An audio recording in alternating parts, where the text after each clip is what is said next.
Baik, selamat malam.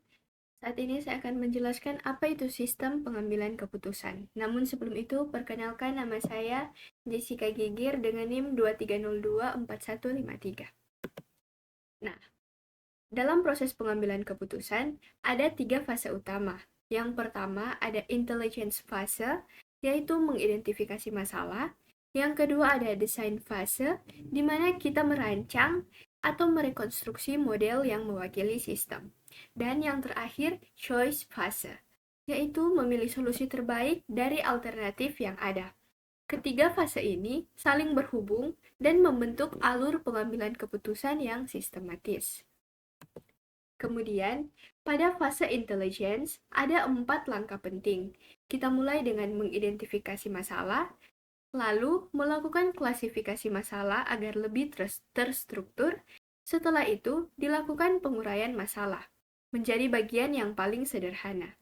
Dan terakhir, memastikan ada pihak yang memiliki tanggung jawab atau kepemilikan masalah. Kemudian, kita masuk pada identifikasi masalah. Langkah pertama adalah identifikasi masalah. Di sini, kita menentukan tujuan serta sasaran organisasi, membedakan mana yang benar-benar masalah dan mana yang hanya gejala, lalu menganalisis produktivitas berdasarkan data yang nyata. Tantangannya ada pada proses pengumpulan dan estimasi data yang sering kali tidak mudah. Namun, pengambilan keputusan sering terkendala oleh isu data. Misalnya, data tidak tersedia, terlalu mahal, atau bahkan tidak akurat. Kadang hanya berupa estimasi subjektif atau tidak aman. Selain itu, data juga bisa bersifat kualitatif dan membuat hasil akhir lebih lama diperoleh. Bahkan seringkali kita hanya berasumsi bahwa data masa lalu akan sama dengan data di masa depan. Setelah investigasi awal, kita perlu memastikan apakah benar ada masalah atau hanya gejala yang muncul. Karena sistem informasi seringkali hanya menampilkan gejala, bukan akar masalah yang sebenarnya. Masalah kemudian diklasifikasikan.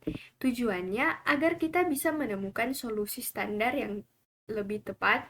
Klasifikasi biasanya dilakukan berdasarkan tingkat strukturisasi masalah.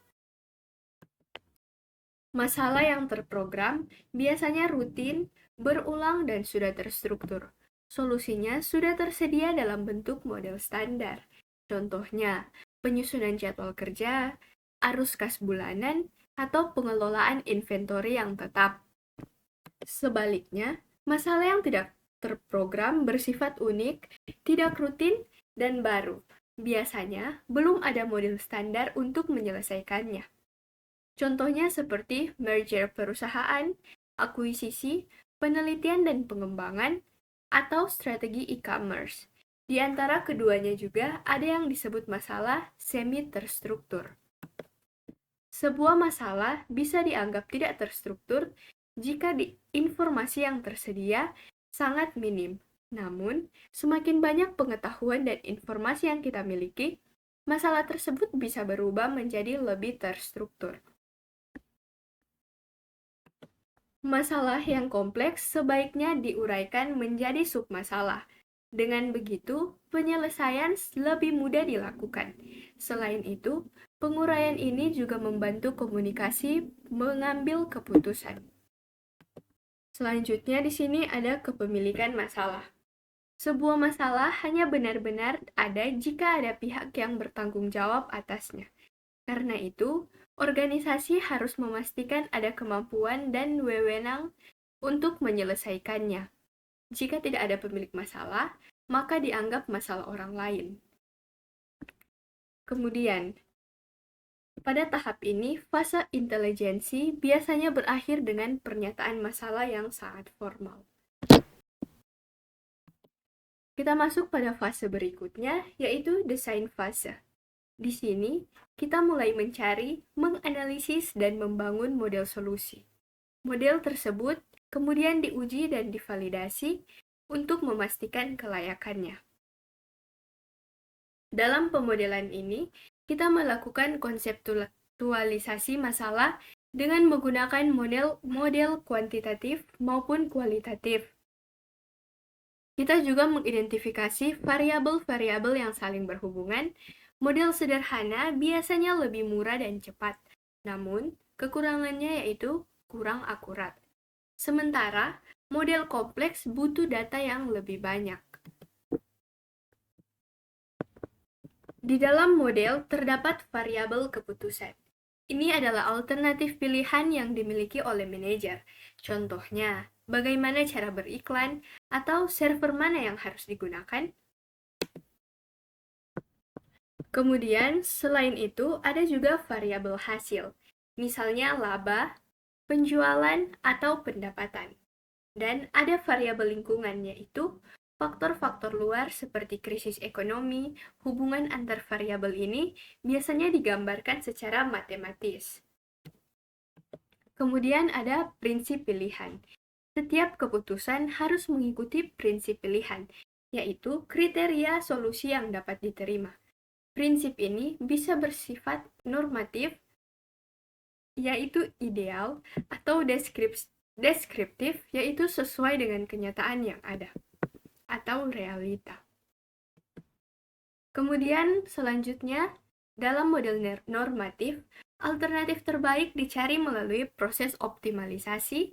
Semua alternatif diuji untuk menemukan solusi yang benar-benar optimal. Optimalisasi sendiri bisa dilakukan dengan 3 cara. Yang pertama, mencari laba maksimum. Yang kedua, mencapai produktivitas tertinggi. Dan ketiga, menekan biaya hingga minimum. Contohnya, memilih investasi atau perangkat keras yang saling menguntungkan.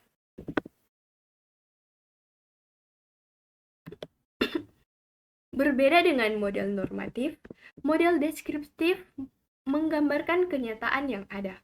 Model ini bermanfaat untuk simulasi dan analisis skenario. Contohnya, manajemen inventory, dampak lingkungan, analisis keuangan, peramalan, atau manajemen antrian. Dalam pembangunan model, mencari alternatif adalah hal penting. Namun, alternatif ini sangat bergantung pada ketersediaan data, biaya, dan keahlian yang dimiliki. Biasanya, alternatif dicari setelah kriteria evaluasi sudah ditentukan. Alternatif yang dipilih kemudian harus diukur hasilnya. Evaluasi ini dilakukan dengan melihat sejauh mana tujuan bisa tercapai. Misalnya, apakah laba dalam dolar benar-benar meningkat dan mencapai targetnya. Kemudian, kita masuk pada fase yang terakhir, yaitu choice fase, yaitu membuat keputusan nyata dan berkomitmen terhadap tindakan. Proses ini bisa menggunakan analitik, algoritma, heuristik, bahkan blind search atau pencarian acak. Selain itu, juga penting dilakukan analisis sensitivitas dan perhitungan bagaimana jika untuk menguji ketahanan dan keputusan. Demikian yang bisa saya sampaikan. Saya ucapkan terima kasih dan apabila ada kesalahan dalam pengucapan, mohon dimaafkan.